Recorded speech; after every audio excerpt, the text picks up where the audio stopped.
Hello,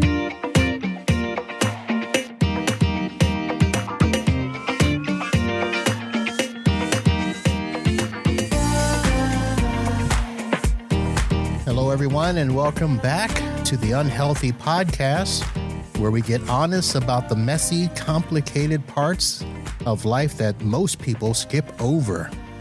And today we are leaning in to the idea, what if, in the middle of all our confusion, all of our pain or bad decisions, we are actually right where we're supposed to be? That is where we are starting today. This is actually part 3 of my conversation with Nancy Enriquez, one of my tech friends, and we have delved into a lot of topics that weren't planned, but that's the way life is, right? Yeah. Okay. So when we last spoke, we actually had started off with the concept of, how do you keep moving on professionally when you're dealing with grief and stuff. And that turned into a whole nother discussion on our spirituality, what actually keeps us going, as opposed to just simply powering through. And we ended the last episode where I was getting ready to talk about the concept of, you're right where you're supposed to be. And let me go ahead and flesh out that story. So my brother-in-law, my wife's husband, or my wife's brother, they have a cabin in the mountains of Georgia. And that is where we go spend the first part of December up there as the family Christmas for her side of the family. And that cabin has become a big deal. It is going to be a legacy place for everybody.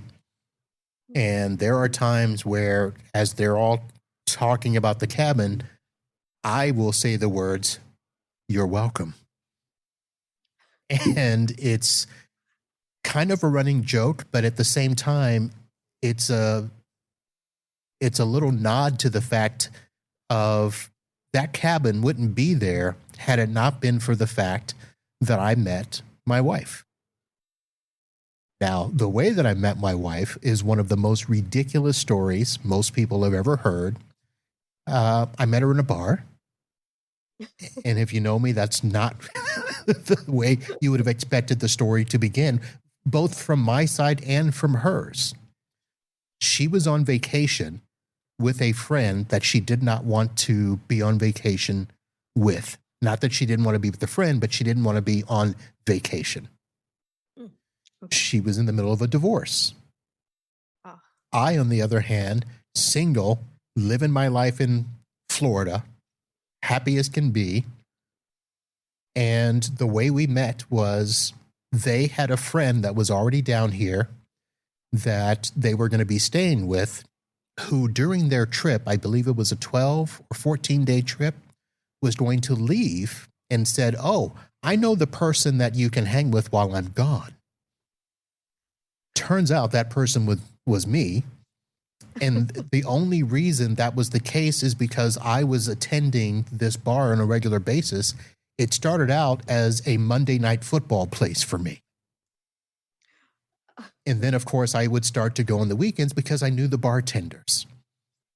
And this was the type of place where I knew the bartender so well, I could go behind the bar, get my own drinks, help out when needed. They would have parties at my house in what they called the after biz night, when the bars close at 2 a.m. or 4 a.m., the bartenders and stuff, they usually have to go somewhere to drink or whatever. Well, sometimes that was my place. It was like your cheers. Yes, my cheers. So much to the point where if there was a gal there that was too drunk to drive home, this was back before they would call the cab for you, I would drive the girl home, mainly because I was the safe guy in the bar. Everybody knew me. I wouldn't take advantage. So this girl, who was a friend of the friend of, that whole thing, she's like, "Oh yeah, Marvin He'll show you around. He's great. There's a bunch of stuff that happened, but the bottom line, that's how we met. And it took several years for us to get together, for her to come down here, for us to get married. Kim took a job in Georgia, which opened the door for her brother's wife at the time to come down, run one of the centers. They got divorced. He got remarried. It's a whole whirlwind of stuff. But the bottom line is, I always tell them thank you because I'm the reason you guys have this cabin in Georgia. There you go. Because they do. They're like, this is where we're supposed to be. And before her dad died, that was his favorite place, was that cabin. Oh, and that's it amazing. brought the family back together. There's a ton of family memories now. I believe it's been 10 or 12 years that cabin's been there. So it's been a big deal. Wow. So when you look back on stuff, hey, the fact that I went to go watch Monday Night Football at a bar down the street, it's right where I was supposed to be.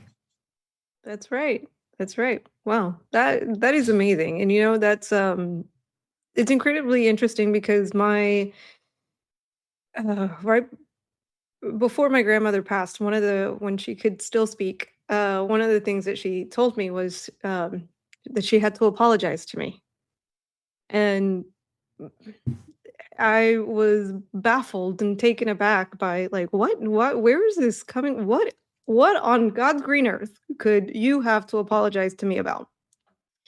And what she told me was, you needed to go through your divorce in order for you to be able to be here with me today. And I was like, what? But it was one of those moments where, and I guess she must have seen the confusion in my face because she repeated it and said, I'm sorry that you had to go through your divorce, but it was necessary for you to be here today. And I took a moment and I said, you know what? You're right. And I have said this myself to my mother.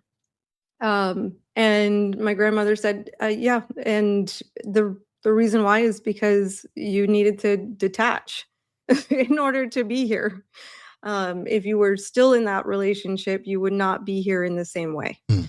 And it was, again, it goes back to everything, you are where you're at because you're supposed to be there. And sometimes we don't understand why, or we're going through something, but sometime, hopefully someday, it would make sense. And for me, it made a lot of sense. Everything that had happened up until that moment literally gave way for me to be able to be there in the capacity that I was, for my grandmother and for my family as a whole, and honestly for myself, because it was also um, something that my soul needed as well. What was your relationship like with your grandmother before that marriage? We were very close. So when I was growing up, she actually lived in El Salvador. And so there was a couple of times where I got to go to El Salvador and spend time with her there before she eventually moved here to the States, when I got a little older. Um, she was an incredible role model in the sense that she did not know how to read or write. She never attended school. She didn't own a pair of shoes until she was 12. And despite all of her challenges, she opened a little store in El Salvador. She became a businesswoman and central to her community. And that was something that I learned from her, in that sense that it's always important to give back to your community. Um, and I realized the power of that as when she was put into hospice. the droves of people from El Salvador that hadn't seen her in 40 years would come and visit, and just to pay their final respects, to say goodbye, to see her for one last time, to have final words of wisdom. Ultimately speaking, is what I kept hearing and what I kept observing during that time as well. So she was my role model, my very one of my very first role models. Everything that had to do with resilience and strength, perseverance, uh, very much a part of that. And then I lost some of that connection after I got married, and um, it made me incredibly sad as I was going through the pictures for her funeral, where I realized that gap. Um, and because of some of that distance, my children didn't get to grow up with her, get to know her in the exact same way until later in life, which later in her life, which was also, magical in the sense that we got that time with her since then as well. And I was able to take her and my mother to El Salvador, just the three of us, and then another trip with my kids and things like that. So in these last few years, I definitely made up. I tried to make up as much as possible for that lost time. You made a comment in between the break that I wanted to ask you about, where you're doing what she wanted you to do. Can you explain that? Yeah. She always in Latino households, where a lot of the time children are meant to be seen, not heard. My grandmother always wanted me to use my voice. She always wanted to make sure that I felt safe enough to use my voice where possible. Um, and between everything that she taught and how much she encouraged me, I know that um, this is what she would want me to do. She would want me to continue forward. That, as she would say, take what I have taught you and multiply it. Just as I took the small blessings that I received and multiplied them with what I could. She used to tell me, it is your turn to amplify that. And so that's why I know, like, yes, it's only been 3 weeks, and grief is something that is a beast, because some days you're fine and some days are harder than others, as you go into a new reality ultimately. And but I'm I'm okay with continuing forward, knowing that I'm doing what she would want me to do. Um, I think I had mentioned before that in the middle of all this, I was writing a book, and she's very much a part of it.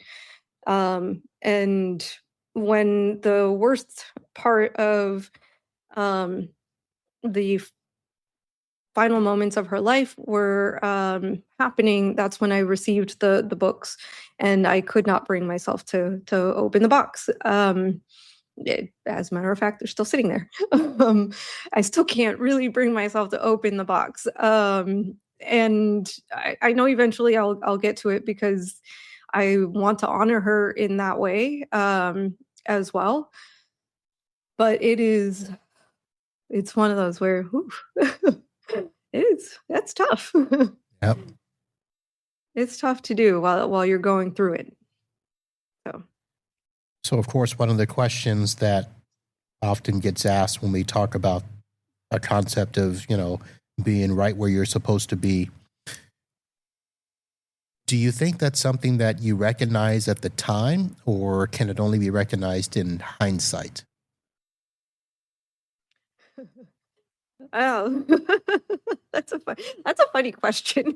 Yeah, it is.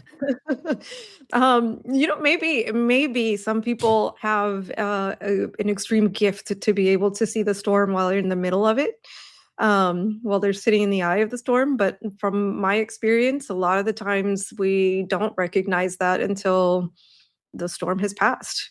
When the waters are calm and you realize, "Oof, I made it through that. And the reason why I did was because of everything else that I've gone through." Uh, did you watch the Denzel movies, The Equalizer? Yeah, Did you it's been watch a while. the last one, the number 3? No. Okay. So without giving away too much of the story, there's a very, I don't want to say critical, but pivotal scene where he is being confronted, and the confrontation. So let's go ahead and I'll say it's overseas. So he's in a foreign land with foreign people. He has been there quite a while, and he's starting to feel comfortable with his life. He's like, I think this is a place where I could settle down. But yet, stuff keeps happening to him, and he keeps finding himself doing that stuff that he does, where he has to confront evil, and he's being confronted, and they're like, "You're a long way from home," and he makes the comment, "I'm right where I'm supposed to be." Mm. Yeah. So that's the only reason for some reason, that phrase from that movie at that time comes to me sometimes, where I'm like, he was in a situation where he knew that's where he was supposed to be, or he felt it. It's probably a better way to explain it. Yeah. Yeah. That that's powerful. It takes a kind of confidence almost to be able to know that and sit in it, and not try to fight it, in a lot of ways, right? Yeah. Just to know I'm gonna write it out because this is where I'm supposed to be.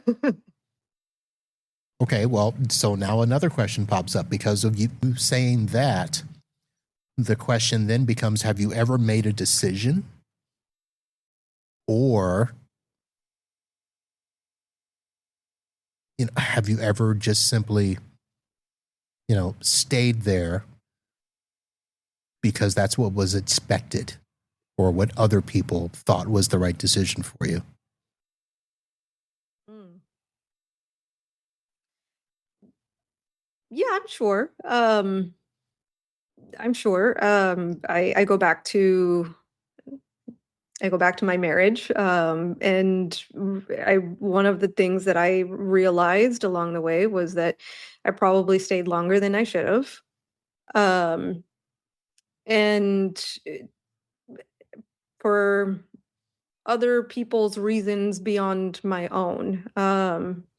It was a decision of like it's better for the kids to stay, either for the family, because everybody, if we were to split up, the family as we know it will change.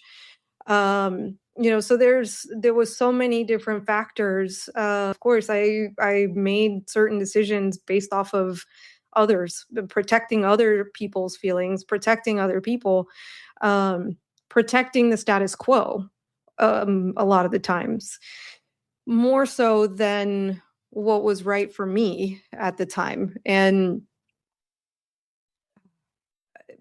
I saw this also, with my grandmother towards the very end of her life. And if you talk to hospice nurses, a lot of them will tell you there is not only the physical aspect of letting go, but there's also a mental aspect of letting go. Um, and if the family isn't in a place where they can give that person permission to let go, they will hang on and they will suffer probably a lot longer than they should. just to stay for the family. Um, and that for me, seeing that was it was incredibly powerful because I had to ask myself the question of how much are you willing to suffer for others? How much more are you willing? And I kept the analogy of um, how badly will you let your hand get burned holding onto a rope as it is being pulled? Just let go. And it's easier said than done. But a lot of the times, I think that we do that just because we don't want to disrupt what we know, and that's not necessarily the right decision for us. Because a lot of the times we carry that suffering, and we're not meant to suffer in that way. So obviously, you did not stay in the marriage for the kids because Right. most people stay until they graduate or whatever. What was the wake up call for you? Can I ask? Yeah, no, I've my life felt out of control. I was drinking heavily. I was um, eh, coping in so many unhealthy ways just to get by. And at some point in time, I reached a point of this isn't okay. This isn't okay for me. This isn't okay for my kids to witness. Uh, when I got to a point of I may be repeating um, childhood patterns without unintentionally, that's when for me it was like, okay, it is time to let go and not cause any more suffering for him, for myself, and for our kids at the end of the day. Is what I've come to realize since then was that we were all silently suffering in one way or another.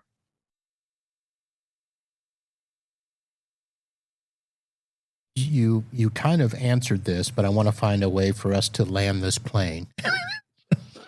Yeah. um, because I know that there's going to be people that are listening that have their own things that they're dealing with. So, for somebody who's listening that is stuck, whether it is, wrong job, wrong relationship, wrong habits, you've, mentioned how kind of awakened, but can you think of any like small decisions or habits that can help to move somebody toward where they're supposed to be? Yeah. I think that the I had mentioned earlier reconnecting to my roots. And I think that that's something that's um, asking yourself the question before you were in this situation, who were you? What did you want? What can you recall from a time where you felt the closest to yourself? Um, and I think that's a great place to start. And then asking yourself the difficult questions of what are you avoiding? Um, because a lot of the times that's exactly what is keeping us stuck is what we are avoiding, what we don't want to face because it's going to be hard, because it's going to change our world. And a lot of the times it is those very exact same difficult moments or challenges in life that actually move us to where we are meant to be. Very nice. So I want to give you the opportunity to once again gather your thoughts. And this discussion went in a much different direction than I thought it would, but obviously it was supposed to happen. Um, You feel good with what we talked about? I do. I do. How about you? I Oh, don't know. I'm good. I'm good. Like I said, I want to find a way to land this plane, but I also wanted, make sure that if there's something, burning that you want to say, I want you to have that opportunity, even if I'm not asking the right questions, if that makes sense. Yeah. I think that I'm gonna go back to what I heard, which was be still. I think so many of us in our professional lives, in our personal lives, we're we're constantly moving. We're constantly trying to distract ourselves, ultimately speaking, from so many different things. But when we get to a point of, because eventually sometimes life hits us in the face, it forces us to ask the question of what is important now. And when you are faced with that, a lot of the times, a lot of things will surface. And that's when you have no choice but to deal with it. And sometimes that means being still and being okay with that. And knowing that you're not alone. That's the other part to it. Like we're all going through this very human experience, and there's not a right or wrong way to go about it. Nobody gives us an instruction manual. Um, and but yet there are some there's hope out there, and there's ways to be able to go through all of these things without being completely alone. Psalms 46:10, by the way. If anybody wants to go and look up some scripture around the be still concept, you can go look at that. Nancy, thank you so very much for being vulnerable and sharing. And look forward to chatting with you again soon. Likewise. And literally, if there's anyone out there that this helps, great. And if anyone wants some words of encouragement or needs to talk to someone, share what you've gone through and things like that, I'm more than happy to be a listening ear, a shoulder to cry on, or anything that's needed. All right, Nancy Enriquez, my friend, thank you for sharing. And if any of you have found her journey something that inspires you or stirs up something in you, feel free to reach out. I will have her contact information in the show notes. Of course, you can reach out to me and give your feedback on the show. Share this episode with somebody who needs a lift from somebody that has definitely been there, done that. And that's going to do it for this show. So one thing to remember, folks, is let's destigmatize the grind. You don't have to keep pushing through personally or professionally just because that's what everybody expects. Do what's best for you. And figure out a way to go from being unhealthy to healthy. That's what this show's all about. So, Nancy, thanks again. And folks, that'll do it. And the only thing I can say is keep on, keeping on, live healthy, and be happy.